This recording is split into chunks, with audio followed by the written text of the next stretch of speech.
Hi, Scott. ROCKFILE back with another podcast review. Going to talk about the 4K edition of I Am Legend. Yes, the 2007 film.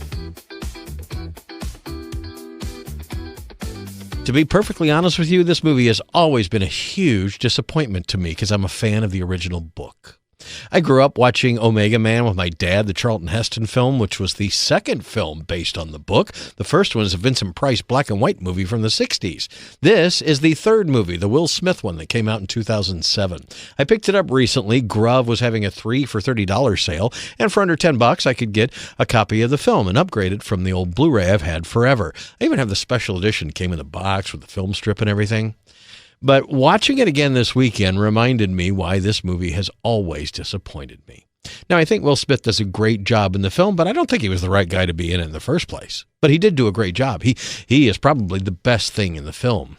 A lot of the special effects don't really work. They decided at the last minute to make the bad guys all computer-generated instead of makeup effects like they were going to do. That was a really bad idea. Also a bad idea to change major portions of the novel. Warner Brothers did a similar thing with The Day the Earth Stood Still, the remake they made. They had a really good director. They had a good star. Keanu Reeves was in it. I mean, you had some other great stars in it. And they changed just enough in it to make it different, but worse, not better. And kind of the same thing here. If you've seen The Omega Man or Last Man on Earth, this is about a virus that takes over the world, and one of the guys that was involved in the virology of the thing tries to save the world. Now, in the original book and in Last Man on Earth, they're vampires. In Omega Man, they were kind of vampire, zombie, smart, but can't go out in the light kind of things. I guess they were kind of vampires. And in this, they're things. They're creatures who have been mutated by this virus. Now, the movie goes a long way into making the virus fairly accurate and how New York looks 3 years after everybody's died with the flora and fauna still surviving and the infrastructure of everything falling apart. They went into great detail and talked to scientists and virologists and everything to get as much of that stuff as right. They didn't just want it to be, a science fiction story with no grounding. And I think they did a pretty good job as far as that goes. But making the creatures dumb and then making them smart at the end, it just doesn't work like it does in the other versions of the film. Neville is taunted in the first two versions of the book, the two film versions that have been made. He's taunted by the creatures. He has to super insulate his home against people breaking in. He's got lights, he's got speakers, he's got weapons, he's got barbed wire, he's got all sorts of stuff. In the first black and white film, it's more the story of Vincent Price being the scientist who's slowly going crazy because he's being taunted and he's trying to save the world. In Omega Man, it was more of an action film with Charlton Heston.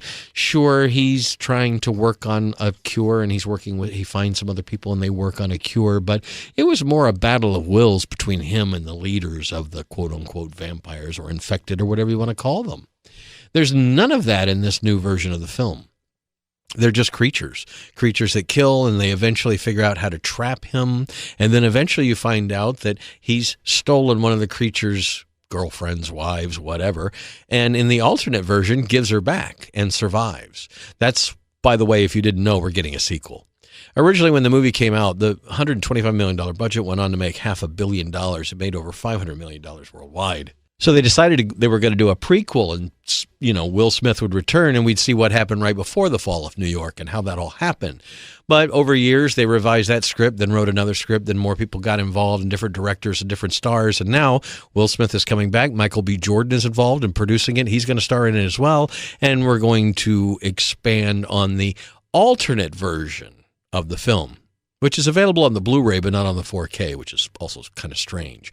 And the biggest difference in the end of the film is Neville sacrifices himself to save the woman and kid that he's met along the way so that they can get away and they can go to what's supposedly a safe place.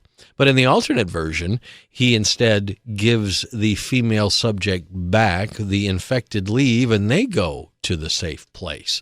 And we're going to expand on that for the sequel. So when Warner Brothers released the 4K years ago, I enjoy this movie. I'm glad I have a Blu-ray copy of it. I watch it every once in a while, but it's not one of my favorite films, and I wasn't planning to upgrade the 4K. But when it came up as one of the three, I had two other choices and needed to throw a third in there. I went and read some reviews, and everybody said it was pretty good. Well, the 4K is pretty good. First of all, there's nothing on the 4K but the commentaries in the movie and the theatrical version of the movie. So if you were hoping to get the director's cut or the alternate version or whatever in 4K, you don't get that. And you pretty much have to watch the other version with all the extras on the Blu-ray to get to the other ending and to get to the alternate version of the film. You kind of have to watch the whole thing. You can't just watch the ending separately. The movie looks great. It's a moderately high bit rate, 60s, 70s, and 80s most of the time. It has HDR10, no Dolby Vision. HDR10 had about a max of 1200 nits. Not super bright, but pretty bright. I thought it looked pretty good, actually, for a film. One thing, that the creatures look worse in this than they did on the Blu-ray. The higher resolution lets you know that they kind of threw that computer-generated stuff together pretty quickly at the end. And I don't know, they look okay, but it just kind of takes you out of the film these days. There's so much CG, so much, they're moving fast. They wanted to make them superhuman, and I get that, but we were able to do it in 28 days later and 28 weeks later without using this much CG that just makes them look weightless. I did enjoy Will Smith's performance. I did enjoy parts of the book they kept intact. I liked his relationship with the dog. Eventually, when he meets other people, he's lost his mind a little bit, is what I thought watching this time, because he really doesn't want to listen to them about going to another place, but he's obviously repeating the same old things and going nuts, repeating the same old thing, getting the same old response. That's an old phrase. And when they add the more depth to him giving the subject back, all the subjects he's killed in the quote-unquote human trials while trying to cure this, the movie just, you can tell they were leading up to this, because when he first kidnaps the female, we see the male hurt himself in the sunlight, come out and yell for her. But in the original ending, theatrical ending, that didn't have anything to do with anything. It was just another female, and they came in and tried to wipe him out, and he blew the place up. But in the alternate version, that scene from earlier makes sense now, because he wanted her back, and Neville kind of takes the cure out of her and lets her become fully infected again, and they ride off into the sunset or whatever those creatures do. I think the whole movie would have worked better if the creatures were intelligent, if we could have had the conversations we had in the original book, in the Vincent Price movie, and in the Charlton Heston version. Have conversations with the leaders, find out what they want, realize they're a little crazy and you're a little crazy, and somebody's got to win. And I don't know, if I go back and watch Omega Man, it doesn't have a lot of the book in it either, but I think the overall gist of it, of him slowly going crazy while dealing with the situation, is part of it. I Am Legend is a really good book. Richard Matheson wrote a bunch of books, a bunch of movie scripts, a bunch of teleplays. He worked on Twilight Zone and other things. If you've never gotten into Richard Matheson, you should. And the original book is great. The Vincent Price movie is pretty darn good for a black and white older film that was low budget. And I've always had a soft spot for Omega Man, which is very much 70s. But it has a downbeat ending, which the story kind of does. There's hope in the downbeat ending. So watching the 4K now, it did not get an upgrade to an Atmos or a DTS mix. I had DTS Master, which sounded really good. It was a very high bit rate, and there were a couple of things like sound effects and stuff that felt like they were almost over the right shoulder kind of thing. But it was a DTS 5.1 mix. It was not DTS X or Dolby Atmos. So the sound was really good. The video was 4.5 out of 5, maybe 4 stars. It looked great. You could tell some of the highlights, some of the colors were just richer. Some of the flora and fauna, the green that was overtaking New York City and things like that. Everything was really lush and very good looking, especially in there was a lot of scenes in the golden hour, right before sunset. And there's a lot of that light streaming into his apartment and things like that. It was just some pretty things to see in 4K. But overall, I wouldn't say you've got to upgrade. If you have the Blu-ray, it's probably pretty good. Now, the Blu-ray has a ton of extras on it, so it's probably a lot more compressed. And I didn't compare A to B. But the 4K from beginning to end was fine. It's just unfortunate it's the theatrical version. I'm hoping now that we're going to get a big budget sequel, maybe they will release the alternate cut in 4K and fully remaster that ending that is only available on the Blu-ray. If you like the movie, then you should probably pick up the 4K. It does look better in higher resolution with the HDR involved.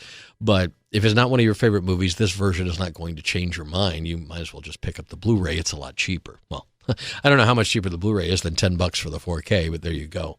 So I'm looking forward to the sequel. They're talking about having a different director, that the original director will just be on as a producer and things like that. So fingers crossed. But like I said, I've never been thrilled with this movie. So maybe they can do something more akin to the book in the sequel. But for this, I have to give it medium-sized marks. I don't know that it was totally worth the upgrade. If it was the director's cut or the alternate cut, then I would give it high marks. But I Am Legend. Let's see what the sequel does. In the meantime, go see Sinners. I'm Scott. I'm ROCKFILE. More podcasts on the way. Thank you for listening and have a spectacular day.